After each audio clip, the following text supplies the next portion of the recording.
going on, everyone? It's Mike back again, and I'm here with an award-winning content creator, Everton Ladies commentator, and also interviewer.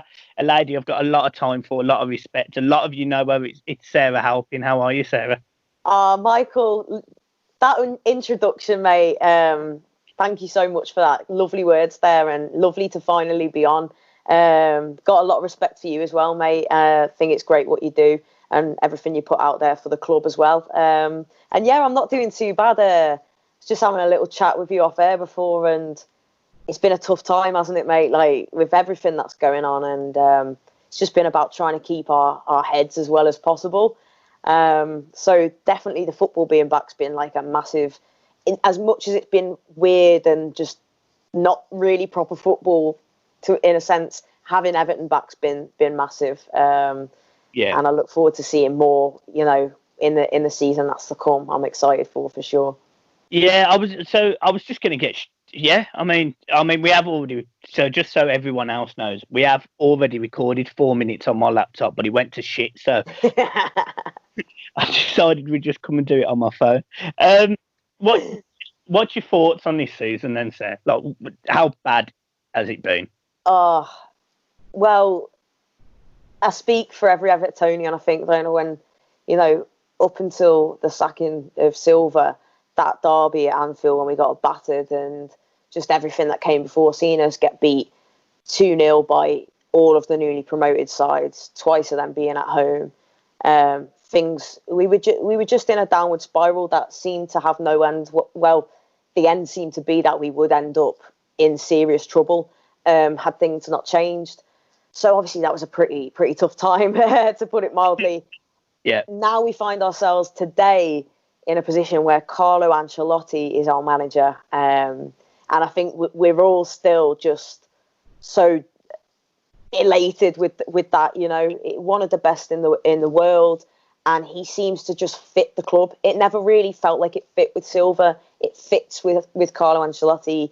He seems to love the club. He seems to love the city, the fans, what we're all about, and really wants to be the man to finally push us on. We've had so many false dawns, sick of saying that, false dawns, because it's been one after the other since Moyes left, really. But I feel like as miserable as this season's been, the stars kind of aligned that we ended up with Ancelotti. The fact he got the sacking from Napoli when it looked nailed on to the press were putting out there, basically the narrative that David Moyes was going to be the manager, was going to come back to Everton. And now we've got Ancelotti. We just spoke as well about Duncan Ferguson, of course, the interim basis that he came in on. That 3-1 win at home at Goodison, I almost had tears in my eyes, mate, to be honest with you, because I've been so bereft with Everton for so long and feeling like we back our boys, we back our club, no matter what, but just feeling that disconnect, and it was just miserable. And seeing the big man there in his suit and bloody tie and hugging ball boys and giving fists to the Gladys Street and everything else, it just felt like we got our Everton back. So many emotions in this season, but I'll be glad to see the back end of it, mate, and very much looking forward to what Ancelotti's going to do in the summer and going forward, because we all know he's got a hell of a lot of work to do. I mean, obviously, talking about his work, obviously we were linked massively with Højbjerg. It looks like Højbjerg's chose Spurs, but then it's come out the woodwork today that we may well be signing Allan from Napoli, who is a massive step up in midfield for what we've got. He adds not necessarily creativity, but he adds dynamism. He adds movement. He adds aggression, which I think we've lacked. I hate saying the disappointed word, but who has disappointed you most this season? For me, it's Gylfi Sigurdsson. And the reason it's Gylfi is just because of the price tag he's got and the ability that he has. He can turn. He has got that pass, that shot on him. But we've seen none of it this season. So for me, he's my disappointment. What about you? I think I struggle to disagree with you there, to be honest, Michael. I think obviously the price tag that he carries with him is going to carry the pressure as well, undoubtedly. But the thing is, you've just said it there. You see what he's capable of. I remember being at Leicester away last season when he scored that goal on the turn, and that you see that, and he does that now and again. But too often for me as well, it's the, from what it appears to be from a fan watching on, is that he just doesn't want to be in the game. Or you seem to see, if the pass is on for him, he's pointing already to somebody else. It's a sideways pass, it's a backwards pass. He's slowing the game right down, when sometimes it's just, we need that midfielder, that number 10, to make things happen and be aggressive and be direct. And all we've seen is very, very timid, and that gives off the impression of a lack of care. It's hard for it not to come across that way. There's been disappointments, I'd say, in the likes of, obviously, Moise Kean, such high hopes for him, but I still hope that there's room for him in Ancelotti's plans, and that we see what he can do. And Iwobi, again, price tag, and he seems to be trying very hard, but it's not happened. Not seeing the best of him in terms of where he's been played and stuff. But yeah, I think it's hard almost to find someone who's not disappointed. I think, I know that sounds awful, and you never want to feel like that. But you look at Richarlison and Calvert-Lewin, Holgate, Branthwaite, even he played, started one game, and those are positives. And Anthony Gordon. But there's been it's highlighted that so much isn't good enough. And Coleman's interview, I think, after the Wolves game, wasn't it? That, I think, really, we've heard that sort of thing said before, but not like that. That was really calling people out, and we saw a bit of a reaction to it in the Sheffield game. But there's so many, Michael, that just haven't been good enough for Everton and for this manager, and we'll see what he does with them. Yeah, and you're spot on. You are spot on, because there's been. It's going to be an interesting summer for a lot of players we've spent a lot of money on. Sigurdsson's in there. Delph, yes, we didn't spend a lot, but he's another player. Morgan Schneiderlin, he's already left. And you can go through the entire team. We may lose the centre-back. That's going to be Michael Keane or Mina. They were £30 million each. Jordan Pickford, that's another £30 million. We've wasted so much money over a 4 or 5 year period. I think it's Mashiri spent £500 million, which puts us third in spendings in that time. But if anything, when we go back to sitting there watching Ross Barkley pick up the ball, he's got Morales or Deulofeu on one wing, he's got Lukaku in front of him, and I look at the team now and I go, right, Richarlison's got the ball, and if Dominic Calvert-Lewin's having an average game, he's on his own. Richarlison's on his own.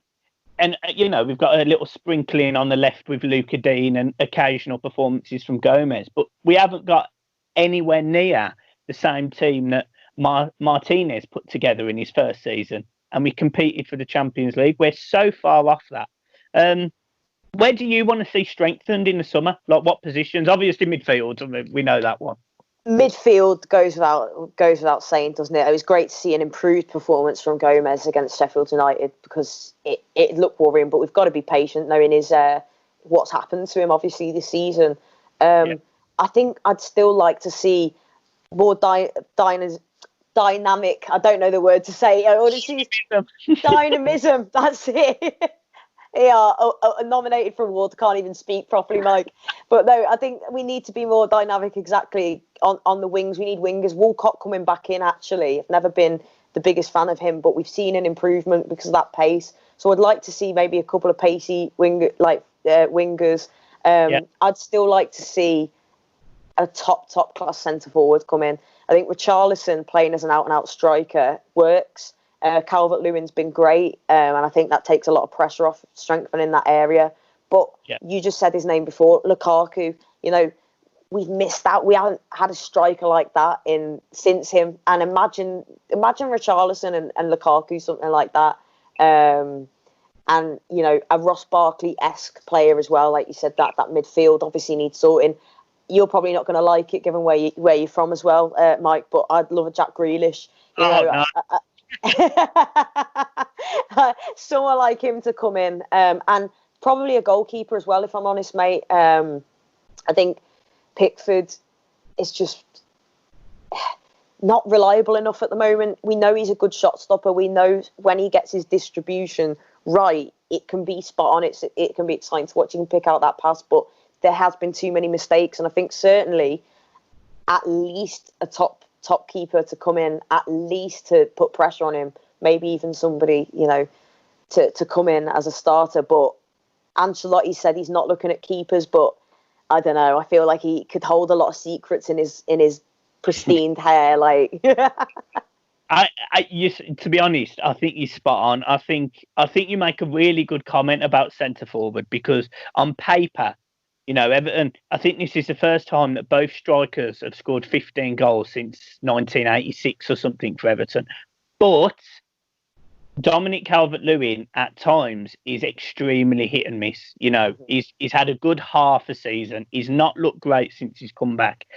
Has he just had a good half a season? You always say to some players, have they just had a one-season wonder? Danny Ings, he scored 20-odd goals this season, but he hasn't any of the seasons before. A lot of people suggested it with Harry Kane at the start, but he went the other way, and he proved that he is a consistent goal scorer. The next season for Calvert-Lewin is massive, because he needs to hit at least the same amount that he has this season to show progress, in my opinion. I think you talk really well about Pickford as well. I think Pickford is one of those areas that he reminds me so much of Joe Hart. There's no doubt he is extremely talented, but he's far too headstrong up here. Yeah. He's far too cocky. When the ball's on the line and he's got a smile on his face, because he almost puts it, that's not something we want to smile about. We want to say, fucking get on with it. Yeah, well, it's things like that don't help, and it might, and we saw, obviously, hate to bring it, because I was just so angry. My levels of fume had just gone through the roof. The Newcastle game, that to me just was the epitome of what we see too many times from him. And either he sorts that out, or we have to do something about it, because you can't have that uncertainty. And I think you definitely see it in your back four as well, 100%. We've looked since Ancelotti's come in. I think that's the best thing we've seen, has been the improvement defensively. And, Michael Keane has done very well, considering, because he used to terrify me seeing him play for Everton, but he's done very well. Mina, we've not seen too much of. Branthwaite's come in, looked great. And Mason Holgate, of course, has been absolutely fantastic. Luca Dean, obviously great. Coleman's looked great. But yeah, so that defensively we've sharpened up no end. But that definitely, you see, it has an effect on them. If they're not trusting their keeper behind them, they're often rushing to do things. Too many times you see there's a miscommunication, because maybe Keane's not trusting that he's going to be there, and then he's having a go at Keane because he's like, you should have left that for me, and that all comes from having that uncertainty and having that fear in the back of your mind of what's he going to be doing here, and maybe bringing in somebody that's just calmer, more experienced, and got more of a level head that we can, because it plays through the team. You're nervy at the back, you're nervy with your keeper. It's right through the team. 2-0 lead you've got in injury time, and you end up with a draw. Like, that's not right, So I think it's definitely something that should be being looked at. Yeah, I was obviously I was in the paddock for that game, and I remember I was sitting next to John, and I remember saying, if Newcastle score one goal here, we're fucked. We're fucked. And then fucking Lejeune, of all players, a player who hasn't scored in 3 years, comes on and scores 2 goals. I sat there and went, what? That's just like when you're like, and that's what we need to get out of, I guess, going Everton that, but it just was. It was horrible, that one. It absolutely horrible. And that's the kind of thing, mistakes like that, we've seen too many of them, from the psychological thing of getting himself too wound up. I get it, but I'm not a professional footballer. Do you know what I mean? I lose my head playing FIFA against the missus. Like, I can't act it. I can't act losing, but I'm not out there playing professionally. Do you know what I mean? So I think it's a psychological thing. You've got to have that maturity in your game, and I love fiery. Look at Richarlison. I love that about him, that he's got a bit of snide. He's got a bit of, he won't take shit. But we've seen an improvement in him. I remember being at bloody Bournemouth last season when, he got himself sent off for just touching someone, like whatever he'd sort of lent in, didn't he? And I was so angry, mate. I was so, and the way that game ended, it's all coming back. I hope we stuff them tomorrow. It's all coming back to me. But, I've gone off course. But though Richarlison, he has that in him, but he's got better. He's got better, is what I'm getting at in a long-winded way. Yeah. No, it's fucking hell. Yeah. And Woosa. She's still with us, God. Jesus Christ, everyone. I'm breathing. That's why I wanted you on the channel. I mean, Jesus Christ. If you could infect John with some of this, I mean, Jesus Christ. This is it, mate. Let's talk about Everton Ladies. Obviously, Everton Ladies, in my opinion, ladies football in general. So coming from someone who is pro football in general, I've been a football coach. I played for Birmingham City up until I was 15. Very passionate about, equality in football and seeing the female league flourish, because that's what I think is happening at the minute. There's a lot more on female football. I was disappointed that the Premier League was allowed to continue and the female league wasn't. I thought that was massively disappointing. However, Everton, I mean, we've had a fantastic ladies team in the past. I remember going down and watching us play Charlton in the FA Cup final probably 15 years ago, and we lost to Charlton. But I also know someone who played for the Everton Ladies team before they turned professional. So I know from Claire and what she's been, she was saying about Everton, it's been massive for Everton. And actually, it's something that Denise, I think, has been quite passionate about, is getting the ladies sort of at the forefront of the women's league. You see on a more regular basis, and probably anyone on the outside, how are they getting on? How is the development of the ladies' game in England and at Everton? It's brilliant, Michael. You touched on how great of sides we used to have at Everton, and sadly in recent years it had sort of dropped off a little bit. Obviously, last season we had a really tough time as well. We had previously gone down and come back up, which was great, and then we were close to relegation and again last season. So to see this season, the players that have come in, and the way, just the mindset, everything had changed. We brought in a new manager in Willie Kirk last season and Chris Roberts as his assistant, and the style of play, the improvements on and off the pitch, I think have just been exceptional. Chloe Kelly has obviously moved on to Manchester City, which is a massive blow. Delighted for her, and I understand she's wanting to. We couldn't offer a Champions League football right now, but what we have seen though is still investment. Even though we've lost great players like Cagman and Hannah Kane and obviously Chloe Kelly, etc., we're bringing in a lot of internationals as well, top international players, English, Scottish, Norwegian, all over Australia. We've got so many different nationalities now in that team, French, and Welsh. I think that's something that's really special about Everton at the moment as well, is the amount of top talent we've got. We're bringing in players, that's what Willie's done as well. He's brought in players from different leagues and they've come in and just set the world alight, and hopefully we'll see more of the same next season. I'm desperately disappointed, the same as you, that the season had to end where it did. We finished sixth, which is sound, but I think that was done on a expected points per game basis. But I think we would have actually finished fourth. That's what I think. I think we'd have finished behind the big three, if you like. I think we'd have had that little slot behind them, and the aim is to even break into that top three next season.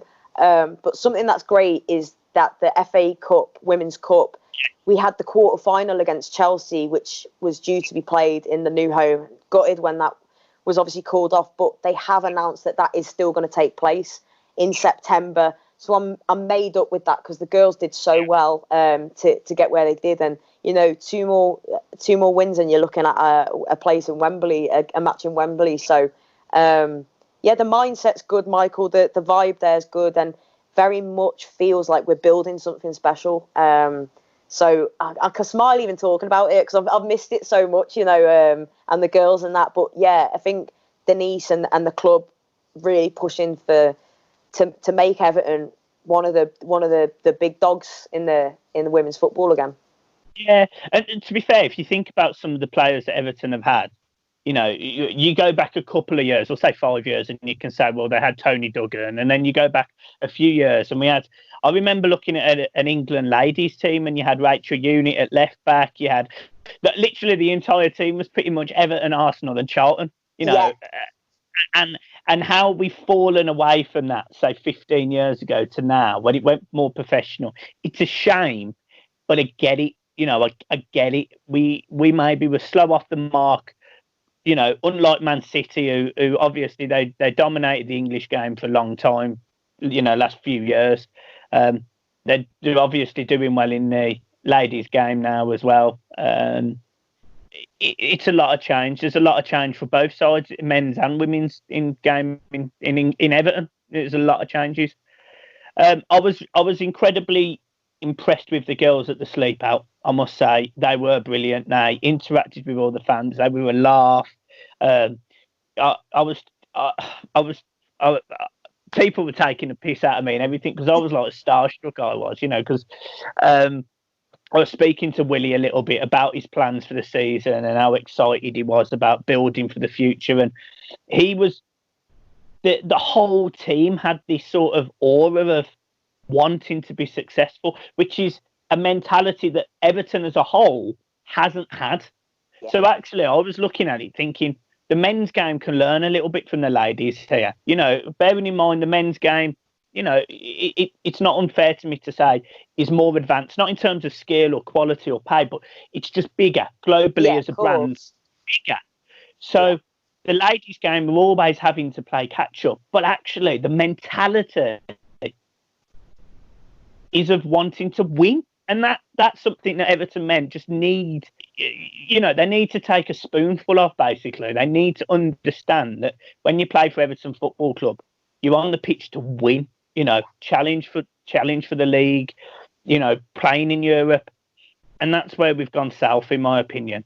Definitely, and I think you made such a great point there, Mike, about how the mentality in the women's game, it's an example for a lot in the men's game, and about them wanting to be winners. And you see that, something they did last season, and I was very, very lucky to be a part of it, was them winning the derby at Anfield in front of 25,000 people. Like, we haven't seen our lads do that for 20 years, and the girls went there, and we were really under the cosh in the second half because it's an intimidating atmosphere. It's obviously, we had the fans that went, Blues that went were boss, like as expected, but there's a lot more obviously of them with them being at home, and our girls still took it in their stride. They went there, they got the win, and they'll believe very much. I know we believe that they can go on and win the FA Cup this year. Willie Kirk's been great in instilling that mentality in them.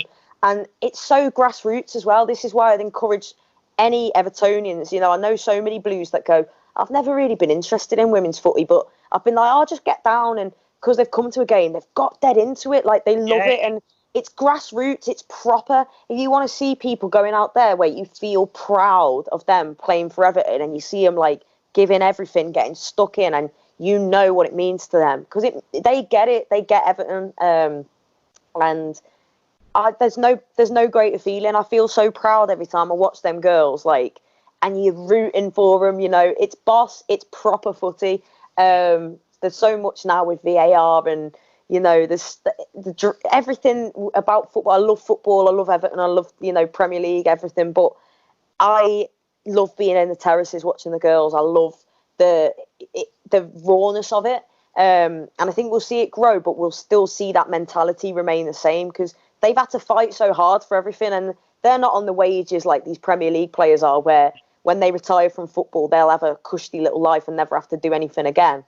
These girls have to graft, and we're seeing it's slowly catching up, but so much more needs to be done. And I'm glad Everton now, even if they were slow off the mark, as you said rightly, trying to make things better, make things right, and Yeah. give the girls what they deserve. And I think Everton are doing it a lot better now than a lot of others, and long may that continue. But I hope others continue. Let's hope that it triggers something. You see more investment in the teams that can do it. Liverpool are prime example. They've won the bloody league, but their girls have gone down. That's, you need to see more fairness, and they could learn a thing or two as well, and put a bit more money in. And that's not me just digging out them because it's them. It's like maybe a little, I don't know. No, but you see, like even Aston Villa, do you know what I mean? Their women's team's been heavily invested in. So I think the bigger the teams that are big brands, United are finally getting there, but they only created a women's team 2 years ago. You're thinking a brand like that with so much power worldwide got to do more. So I hope many follow suit and really start putting the investment that their women's team deserve. Yeah, it's spot on. It's spot on. So let's just briefly talk about you. I have kept you on here far too long, really. I love chatting to you, mate. It's me. I don't shut up. Sit here all day, me. It's fair to say, obviously, you won. I think was it the Female Content Creator Award last year? It was, and obviously, I think you were shocked. Like you were genuinely, you went there. You did not believe you was going to win that. Where I think it's fair to say you had the whole Everton fan base behind you, and equally you will have on this occasion as well. But what did you take from that? What does that mean for you? Oh, you're spot on. When I say I didn't expect it, it was like one of them moments when I heard my name getting read out. I just couldn't believe it, and my little sister actually turned round to me and was like, oh my god, and she was like, go on, because I think I couldn't accept that was right, and still to this day I could get emotional thinking about it, because to have that, I was just delighted to be nominated. The same as this year. That's a huge honour for me, because it means that some people out there like what I do, and that's great. That for me means so much. And you're always going to get the odd dickhead, but as a majority, the love I feel from Evertonians and saying they're proud of what I do and how I represent the club, I couldn't hear anything better than that. And yeah, to get the recognition, to get the awards, especially about my backstory. I'm always very open about my struggles with alcohol and stuff like that. I was down and out, and so to come back and receive an award for something, I couldn't. It's accepting that what you do, people like, and sometimes it's like you still find it hard to get your head around that. Sometimes, as confident and loud as I come across, I'm quite shy. People laugh at that, but it's true. And to get that recognition, it's something I'll always remember, mate. It's something that I'll always remember, and I'll always be grateful for. Amazing. To be fair to you, and I'm literally, and I'm not going to blow smoke up your arse. No, I'm not. Just give me a second. I think it's fair to say, from where you've been to where you are now, it's been a hell of a journey for you individually and probably your family. But more importantly, it's kind of like you've developed. You as a person have developed, and one of the things that I would say is, for someone looking from the outside in, someone who is your friend, who we occasionally talk and everything's all good and we support each other and whatever. I'm incredibly proud of what you have achieved from where you have been, because it's so difficult. I speak a lot about mental health. Obviously, I say a lot about it on my channel. It's something I'm massively pro, and it's when people have the opportunity to take 5 minutes, look at yourself, look at what you've achieved from when you've been. You say it as it is. You were on your arse. You were down and out. You were finished. And now look, you've been nominated for another award. You do some media work for the club that you absolutely adore. You are part of an institution in football that many people would be incredibly. I would love the opportunity for Everton to say to me, Mike, tell you what, come down and you are in a privileged position, and you've done it through hard work, dedication, working your backside off. You know, I saw you the other day on on Amazon Prime. I saw you on the screen, and I saw everyone, and I sat there with John, and I went, well, "How do I get on there?" And I was sitting there, you know, like, but you've been there, you've gone through all of the shit, and now look, and look, I think it's fair to say I speak for every single Evertonian, every single subscriber of mine who, I never say that they're my fans. We are a group of people. Our group. We massively respect you and equally wish you all of the best going into your next award, which I've got no doubt you're going to win. You're up against some tough people. I mean, am, mate. I'm looking at that and I'm thinking, do you know what? I'll take the nomination this time round again. I'll take that. Like, I'm up against some hard hitters in there. So anyone out that category that wins, like, genuinely, like, I'd genuinely be happy for, you know. I'm not going to be sat there through gritted teeth, like, because it's a industry where everyone's kind of mates. Like, again, like you said, like how we support each other. It's like that in the women's game. Like, everyone's genuinely kind of rooting for each other, and you become close friends with a lot of these girls and stuff. So, I'd happily go out on a nomination this time, but my head, I think, could go if I won it again. But yeah, just to be up there, mate, means the absolute world to me. And, you know, thank you to everyone, yourself included, obviously, that show me so much support. You know, you'll message me now, because you know how I suffer with my head, and I can be quite difficult sometimes. My family, everyone will back on this, that I can be difficult to get hold of sometimes when I go into my isolation sort of way. But you'll know, and you'll check, are you okay? You've been a bit quiet on socials, or, you know, and that means a lot to me. And to everyone who's voted and shown support, like, I honestly can't thank you enough. It means the world to me. So thank you so much. And also, we need you on the fan wall, because you'd be brilliant on it. Get Michael on the fan wall. That's what we need. That's what we need. That's it. Yeah, that's it. Plug it. Get you on for Bournemouth tomorrow, or, you know, maybe next season, because I don't know when fans are obviously going to be allowed back. So that might be the new normal, fan walls for a bit of the next season. Imagine, Jesus Christ, having my ugly mug in front of millions of people. Jesus. Oh, I mean, you're right, at least you're good looking, but Jesus. Oh, you. So I don't know about that, mate. I had to put a bit of slap on before. I thought, I better just put a bit of Mazzy on before I go on this thing in case we score, like. Oh, shit. So what's next? Obviously, I don't want to go too into it, because we have spoke. Obviously, you have been a little bit quiet on socials and on your YouTube channel, which, if you're going to plug it, now's the time. But the Bird is Blue, if I'm not mistaken, isn't it? That is exactly right, Michael. Sarah Halpin, The Bird is Blue. Yeah. And yeah, I've been quiet on it for about a month, which isn't good, but that's something I struggle with.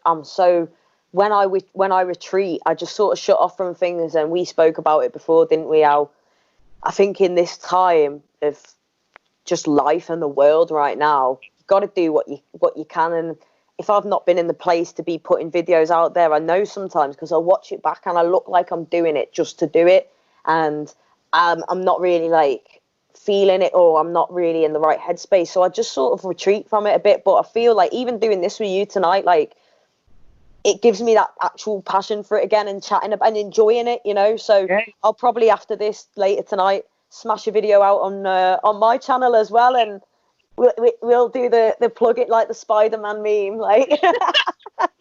Yeah. Well, look, if you want any guests, I'm always happy 100%. To come on. I think you're great to chat to, and I can tell you've got a genuine interest in that, in the women's game and stuff as well. And, you know, when we're all allowed back, I know it would be great to get you on and chat, you know, get you to chat to a few of the girls at Walton Hall when you can, when you're up, and that, you know, that'll be great. The more coverage, the better.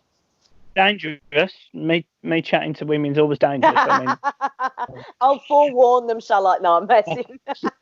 You've met them, they're lovely girls, aren't they? They're top class. They'll probably remember. Yeah, that weirdo with the camera. That's it, and that's like our accents as well, Michael. Do you know what I mean? We stick out like sore thumbs, don't we? Yeah. So, whereabout are you originally from? So I've lived all over, which is why I've got a mixed bag. My dad's Scouse from the Dingle, mum's from Manchester, actually, believe it or not. Don't know how I came into existence, but there you go. We've lived all over Peterborough, and the Midlands. So I lived not too far from Wolverhampton for about 17 years, and one of my ex-partners lived in Longbridge, so I spent a lot of time over them ways as well. Where? Longbridge in Birmingham. What, is that where you are? I'm a mile away. Literally. I live in Northfield. Oh, Northfield! Mate, literally, I spent so much. That's where her sister lived. So that I spent like a good few years down them ways. Do you know what I mean? So that's why my accent is so messed up. But that's mad. Right by a garage, it was Longbridge Lane, massive long road, and then there's like a little Shell garage or something at the side. Yeah. That's it. And go around the corner, you got the flats and all that. Yeah. That's it. That's where I've spent a bit of time, mate. Okay. If only I'd have known, I'd have been able to pop in for a brew. That ain't gonna happen anymore now. Sort yourself out. One very last thing. One last thing, I promise. It's an iconic picture of you. It's an iconic picture. If you Google it, you're on there. I'm not suggesting everyone Google pictures of you, for fuck's sake, but you obviously have got an absolute wicked tattoo on the inside of your arm.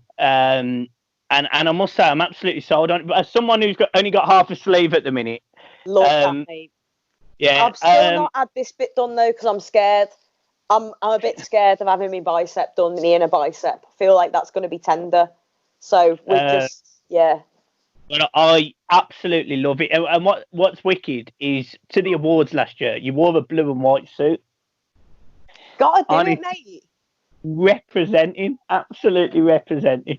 You've got to do it, and being like, it was at the Etihad as well, and like it was just funny because it was a couple of days after the company scored that rocket against Leicester that put them top, and then I got my award there, and I thought, all is well in the world. Got the blue, but you got to represent the blue, mate, where you can. The tattoo as well. If I don't know if people can see it properly, but I had that done about 5 years ago or so now. But first tattoo I had, mate, it was always going to be Everton, because as you know, it's so important to us, isn't it? Like, it's such a big part of who we are, and yeah, I'll treasure it always. Yeah, absolutely. I did go then because John decided to ring me for a second for no reason whatsoever. Bloody hell, John! What are you doing? I'm only messing. So yeah, look, that's all from me. Obviously, we've been on 40 minutes. My missus standing there pointing at her. Yes, we're having dinner in a minute. Yeah. Oh, I'm sorry. It's not your fault. It's my fault. She can jog on anyway. I'll do the cook. Have you got anything you want to add? You haven't got a rush, genuinely. Oh, mate, yeah, just great chatting to you, honestly, and keep up the great work that you do. I think you're brilliant, and I'm excited for what's to come for next season, for the women's team and for the men's team under Ancelotti. I feel that this summer is no doubt, and again, we've said it for the last few, but it's different this time. When you've got the manager right like that, I think that's where we've not been right. Now let's bring in the team that he needs, and let's see what we can do. We've got this great new stadium on the horizon. We've got to have the team that's gonna get us excited to go there, and let's hope Don Carlo's the man to do it. I'm excited genuinely, but you don't want to get too carried away. But I'm already sort of halfway there, so let's see. You've already done it. You lost your head earlier. I know, this is it, mate. Carlo, get it. Well, look, just for everyone watching, obviously this has been massive for me personally. So obviously, Sarah, thank you ever so much for coming on. My pleasure. Make sure you go over to subscribe to Sarah. Make sure you go follow her on Twitter. You probably already do, to be fair, but if you don't, go and follow her. Sarah is absolutely brilliant at what she does, and genuinely, to say this is massive for me is an understatement. So Sarah, thank you ever so much. I absolutely love you to pieces. Stay strong, and hopefully we'll have you on again soon. Mate, love you to pieces. You've been boss, and thank you for having me on, and thanks for always having me back as well, mate. And I look forward to doing more content with you going forward and seeing us win titles in the next few years and covering that. Yeah, maybe we can. But next year we'll both win the content creator award. That is right, mate. Exactly. That's it. Let's do it. Fucking Let's hell. both get there next season, and they'll host it at Goodison Park as well because it's going soon. So we're gonna get the petition going. Both lift the trophy there. Done. We're speaking it into existence already. It's already happening. Yeah, laws of attraction. Law of attraction, exactly, mate. It's been a pleasure, mate. I've loved it, and I look forward to doing work with you going forward as well. And get you on my channel. I'll come on whenever you want, mate. Been a pleasure.